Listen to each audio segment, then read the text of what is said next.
Bienvenidos y bienvenidas a este módulo 4 de Internet de las Cosas y vamos a empezar con el tema 1 de introducción. Durante este tema 1 vamos a ver un poco la introducción al concepto de Internet de las Cosas o Internet industrial de las cosas, en el caso que veremos durante los siguientes temas de este módulo.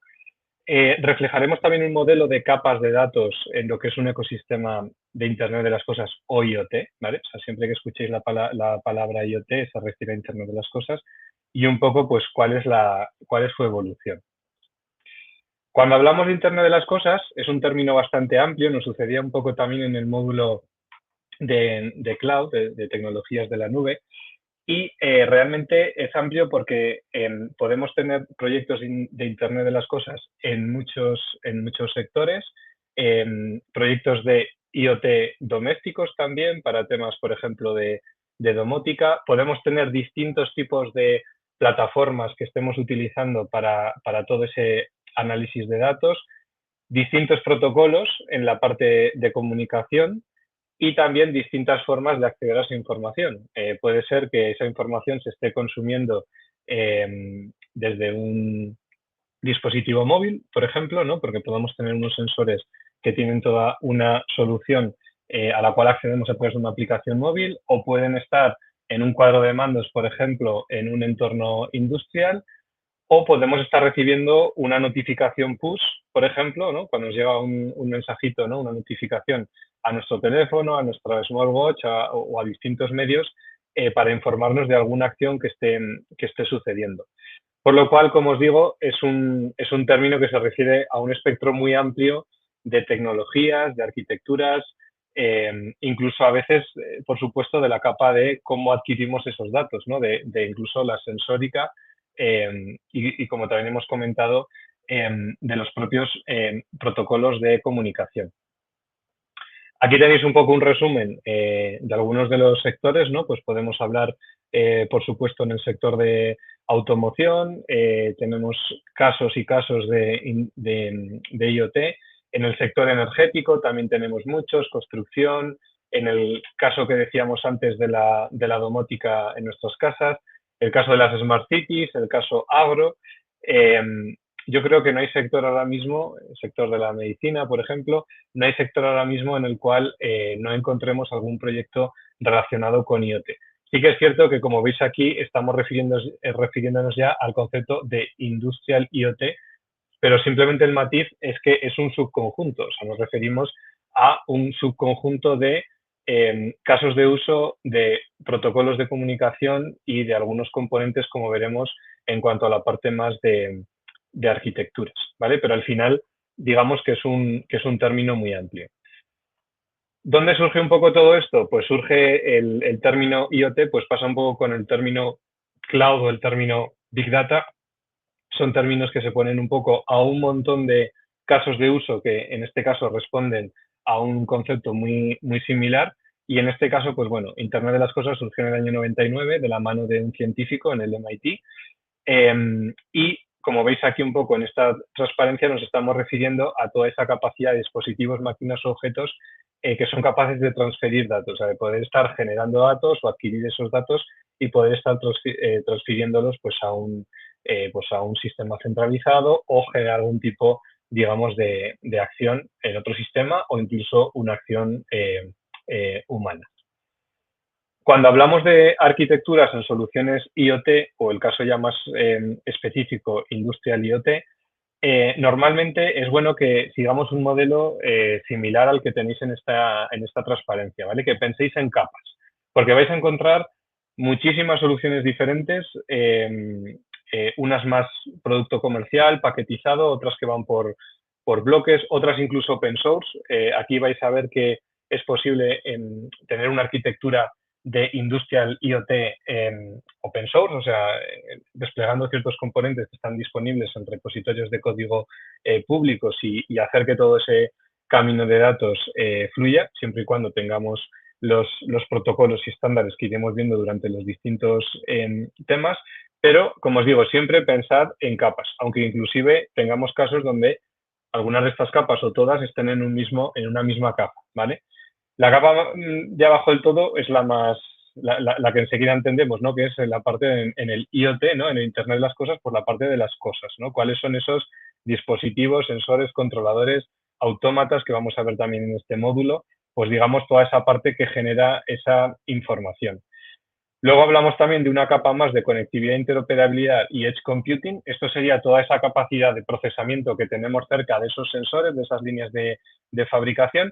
Y aquí, si os fijáis, se habla ya de un término que además es bastante, como se dice en las redes sociales, trending topic, que es edge computing. Edge computing se refiere sobre todo a esa capacidad de procesamiento en el edge, que puede ser perfectamente pues un equipo, o sea, un hardware preparado para ser desplegado en un entorno industrial donde las condiciones de trabajo a veces son más agresivas que en un entorno de oficina. Por eso me refiero pues, a que tiene ciertas características de rugerización u otros tipos de estándares contra el polvo, contra las vibraciones, etcétera. Con lo cual, eso sería un equipo preparado que estaría en esa parte Edge, y tanto esa capa de Edge con las comunicaciones en interoperabilidad como la parte de las cosas, si unimos esos dos bloques, nos encontramos el FOG, ¿vale? El FOG, en este caso habla de Fog Computing, ¿vale? Que a veces queda un término un poco abstracto, pero cuando lo leáis por ahí, simplemente que sepáis que se refiere a toda esa parte más cercana al proceso, ¿vale? Aquí a veces siempre me surgen las preguntas, ¿no? En los alumnos que dicen, oye, ¿y qué es Fog Computing o hasta dónde llega Fog Computing y hasta dónde llega Edge Computing? Pues depende, ¿vale? Yo creo que es más habitual el término Edge Computing, es el más utilizado, creo yo, sobre todo en dispositivos, digamos, comerciales o software comercial, ¿no? Cuando se hablan de toda esta parte de procesamiento cerca del proceso, pero no descartéis que podáis ver también la parte más de FOG, ¿vale? En cualquier caso, todo este bloque es un bloque que está en planta, ¿vale? O en los centros de fabricación, y ya nos iríamos al siguiente nivel, que es la parte más de infraestructura, ¿vale? Aquí ya podríamos seguir, aunque aquí pone cloud, podríamos seguir inclusive en un entorno más de fábrica o on-premise que se llama, pero lo normal es que conforme vayamos subiendo en estas capas, cuando pensamos en arquitecturas de IoT, digamos, más modernas, ¿no? Y más utilizadas en los últimos años, pues aquí ya entran los temas de cloud. Y por encima, porque ahí tenemos un poco esa capa de infraestructura, que es la que veíamos además en el módulo de tecnologías cloud, a partir de ahí entran los software, los aplicativos que corren, digamos, sobre esa infraestructura. Primero tenemos la capa de captura de datos, que no significa que estemos capturando los datos directamente del autómata o del sensor, sino que en planta hemos dicho antes que pondríamos un dispositivo que haría esa transferencia, pero digamos que la puerta de entrada, para que me entendáis, podría ser esa captura de datos donde ahí tenéis reflejado pues un poco qué componentes serían los más habituales. En el módulo de tecnologías cloud, cuando veíamos ejemplos de arquitectura, de hecho vimos ejemplos de arquitecturas IoT, pues uno de los componentes que salían eran más los bloques, digamos, los componentes de brokers, ¿vale? Que son los que nos permiten, digamos, hacer toda esa recepción de mensajería. En algunos casos serán bidireccionales, pero normalmente suelen ser unidireccionales de entrada de mensajes. Una vez que el dato entra ya en la plataforma, ¿vale? Ya tendríamos las capas de análisis, ¿vale? Donde podríamos tener, aunque en la anterior no solo es el broker, sino que se ha hecho procesamiento de datos o se ha hecho algún tipo de tratamiento. Ya en la de análisis, que es la siguiente que tenemos en color verde, pues ya entrarían los temas, por un lado, más de business intelligence y por otro más relacionados con temas de inteligencia artificial o exploración del dato. Y ya en la última capa, que es la que definimos como valor, ¿vale? Cuando hablamos de este tipo de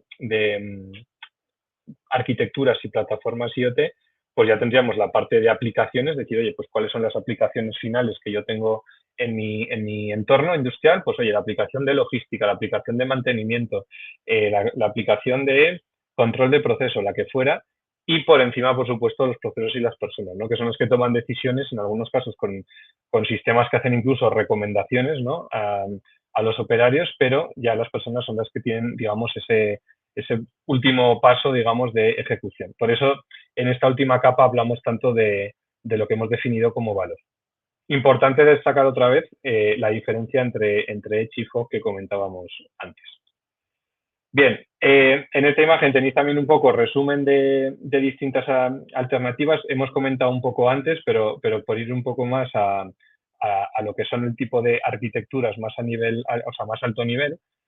En estas arquitecturas, igual que acabamos de decir que tenemos un sistema de capas, ¿vale? Que debemos un poco pensar en esas capas y no tenemos por qué conseguir visualizar todas ellas de una vez, pero sí que por lo menos identificar las funcionalidades. Pero normalmente, y lo tenéis reflejado en esta imagen, en este tipo de arquitecturas lo típico es tener un componente, sea hardware o software, que haga de esa especie de gateway, Edge Gateway, ¿vale? Que ese Edge Gateway, su principal misión va a ser la de redireccionar datos, todo ese streaming de datos, pues hacia un entorno más centralizado, que bien puede ser bueno, tanto en cloud o en un data center, como tenéis en la parte central de la imagen, pero ese Edge Gateway en ocasiones también tiene capacidad de procesamiento en el Edge, como hemos dicho, y en ese procesamiento puede incluso embeberse modelos de inteligencia artificial, ¿vale? Entonces, bueno, los sectores son un poco los que hemos comentado antes, ¿vale? Cuando hablábamos del ámbito industrial. Sí que me gustaría destacar que aunque hemos hablado de todos o bastantes de los posibles sectores en los que tenemos casos de uso de IoT, hay un sector que está empujando mucho, ya no solo el que he mencionado de la automoción, digamos, como lo que es el proceso de fabricación o de los coches, sino también los propios coches en sí, ¿no? Cada vez el sector de automoción, sean pues en camiones, como tenéis en la imagen, en coches, pero también es verdad que en otros medios de transporte, ¿no? Como puede ser la parte de trenes, barcos, aviones, etcétera, cada vez tenemos más capacidades de IoT, ¿vale? Más sistemas que tienen conectados con sensórica y que nos ayudan un poco pues en la operación, en temas de mantenimiento, en temas de cualquier tipo de problema o situación que se pueda dar. Otro de los aspectos clave cuando hablamos de IoT es el por qué el auge, ¿no? Porque pasa un poco como con la parte de Big Data. Dices, vale, sensores en las fábricas, seguramente si os ponéis a pensar en muchas hay sensórica desde hace bastantes décadas, ¿vale? Una sensórica igual no tan avanzada como la que hay hoy en día, pero ¿por qué no estábamos ya en muchos casos haciendo proyectos, digamos, más de lo que entendemos como IoT, ¿no? Que es un poco lo que estamos viendo en esta parte de introducción. Pues aquí tenéis una serie de aspectos clave, ¿vale? Para mí el más importante es el que está abajo del todo, que es la parte del coste. Cuando surgen tecnologías que de alguna forma se consigue que sean, digamos, óptimas, ¿no? En temas de costes, pues es realmente cuando se produce la curva, digamos, de adopción, ¿no? O sea, se dispara la curva de adopción de esa tecnología. Otros aspectos clave son los que tienen que ver con la conectividad, ¿vale? Y aquí destacamos pues temas también de la propia resolución de datos, o sea, qué volumetría de datos podemos transmitir con esa conexión, ¿no? Entre el dispositivo, entre el sensor, el dispositivo IoT y la propia plataforma, frecuenciales de envío, temas de seguridad, porque no podemos olvidar que estamos abriendo, ¿no? En muchos casos, procesos industriales hacia Internet, entonces todo eso tiene que estar de una forma muy securizada. Y luego, sobre todo, por lo que hemos dicho al principio de esta transparencia, que es el tema del coste. Aquí tenéis algunas imágenes de dispositivos que seguro conocéis, las Raspberry Pi, Arduinos, etcétera. Hay muchos más, pero principalmente en esos casos lo que hay que tener en cuenta es eso, ¿no? Que la adopción, digamos, de estas tecnologías viene de la mano muchas veces por ese abaratamiento. Pero sí que es importante también lo que tenéis en la derecha de la imagen, que tampoco esto nos puede llevar a pensar que como ahora tenemos disponibles este tipo de tecnologías, pues ahora vamos, por decirlo así muy simple, pues ahora con Raspberry vamos a poder conectar todo un entorno industrial, ¿no? Por ejemplo, por ponernos un ejemplo, con Arduinos o lo que sea. Realmente no es así. Realmente, si tenemos escenarios de muchísima volumetría de datos, de unas condiciones de trabajo pues más extremas, etcétera, etcétera, pues tendremos que ir hacia dispositivos, como veis aquí en la escala de costes, ¿no? Para que tengan esa fiabilidad y ese rendimiento, etcétera, pues tendrán un coste mayor, ¿vale?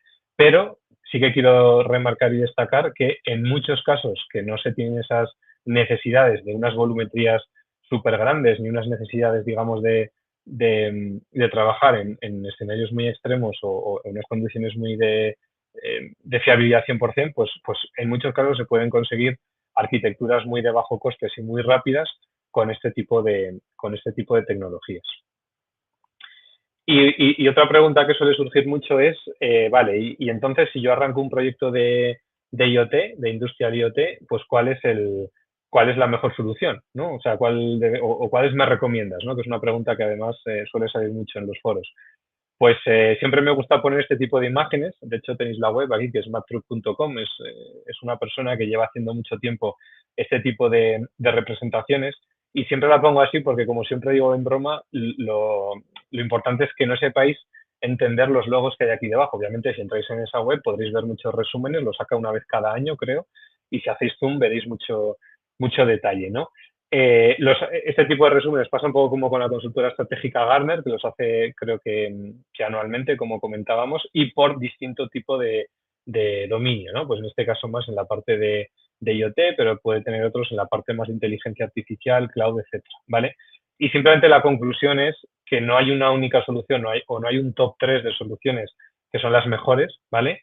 Sí que es importante pues conocer un poco qué es lo que hay en el mercado, ya no solo el producto, sino qué necesidades futuras voy a tener yo con ese producto, ¿vale? Hay proyectos donde compañías invierten mucho en soluciones comerciales que aparentemente dices, oye, para lo que me da esta solución, esta es la mejor que hay, la más robusta, más probada, etcétera, pero luego resulta que al año 3, por ejemplo, o al año 2, ¿no? Porque el primero estás más en la implantación, pues te empiezas a tener problemas, por ejemplo, porque te has dado cuenta que quieres hacer una interoperabilidad pues con, yo qué sé, con un servicio de inteligencia artificial o con cualquier otra cosa, y ese producto, digamos, esa solución comercial, pues no está preparada y te dicen que en su roadmap de producto lo tendrás eso pues en un par de años, con lo cual pues puedes tener un problema, ¿no? Entonces, yo más que elegir la solución pensando que va a estar ahí 10 años funcionando sin cambiar nada, que es algo que creo que es imposible, pues pensar sobre todo en aspectos, obviamente en el tema del coste, tenemos que buscar algo que a día, que en el año 1 ya, digamos, se ajuste un poco al caso de uso, al business case que se defina, pero también soluciones que sean lo más modulares posibles, que escalen bien, que sean flexibles, que cumplan con los requerimientos de ciberseguridad que necesitéis bueno, y que tengan un poco esa fiabilidad también, ¿no? Porque cuando hablamos de este tipo de proyectos y pensamos en casos de uso donde a lo mejor podemos estar cruzando la volumetría una volumetría grande de datos con una respuesta en el casi tiempo real, pues hay muchas soluciones que en la parte de estabilidad, digamos, o una respuesta, digamos, más o menos de garantías, pues no cumplen, ¿no? Entonces, bueno, ese es otro aspecto a tener en cuenta. Pero yo sobre todo quiero que os quedéis más con esas dimensiones, más allá de deciros si hay un producto A, un producto B, que es el mejor, que creo que es totalmente erróneo ponerlo encima de la mesa, porque esto es un ámbito de cambio constante, donde además cada año surgen un montón incluso de startups nuevas, hay más productos en el mercado, incluso productos open source, como hemos dicho, y hay que estar un poco pues atento y sobre todo fijándose en esas dimensiones. Y por último tenéis aquí un gráfico pues de la escalabilidad en cuanto a dispositivos IoT conectados, ¿vale? Hablamos de billones, entonces las tendencias que salen en estas estadísticas pues son bastante grandes y bueno, simplemente, más allá de quedaros con el dato, sobre todo el impacto y la importancia de organizar bien este tipo de proyectos, ¿no? O sea, si estamos en un entorno de fabricación, pues lo que siempre digo es que empecemos con un piloto, hagamos algo un poco en pequeño para ver un poco el valor de todo eso, pero luego tengamos en cuenta la dimensión de una fábrica o de varias fábricas, ¿no? Entonces, cuando analicemos esas soluciones, y antes os he hablado de la escalabilidad, pues que tomemos decisiones, ¿no? Que nos permitan luego llegar a esos escenarios, aunque luego tengamos que combinar varios productos, que si conseguimos un escenario modular, como os decía, pues no va a haber ningún problema, ¿no? Siempre que todo eso nos permita esa interoperabilidad, ¿no? Entonces, eso sí que es importante que lo tengáis en cuenta cuando estéis implementando este tipo de proyectos, pues porque al final lo que se va a querer es una continuidad. Y esto sería un poco lo que es el tema 1 de arranque de este módulo 4. Como veis, hemos hecho un poco una introducción al concepto, hemos visto un poco o modelado un poco mentalmente, ¿no? Cuáles son esas capas, ¿no? Que tenemos que tener en cuenta en este tipo de proyectos y luego nos hemos ido un poco más pues hacia algunas de las características, el porqué ahora del IoT con el tema del abaratamiento de muchas tecnologías, pero también sin olvidarnos, ¿no? Que a lo mejor hay casos que tecnologías que tengan unos requerimientos más agresivos pues seguirán teniendo un coste más importante, pero esto, digamos, por la necesidad del servicio. Y por último, el ecosistema que tenemos tan grande, ¿no? De tanto dispositivos conectados como de soluciones en el ámbito de IoT. Pues esto es todo en el tema 1 del módulo 4. Muchas gracias.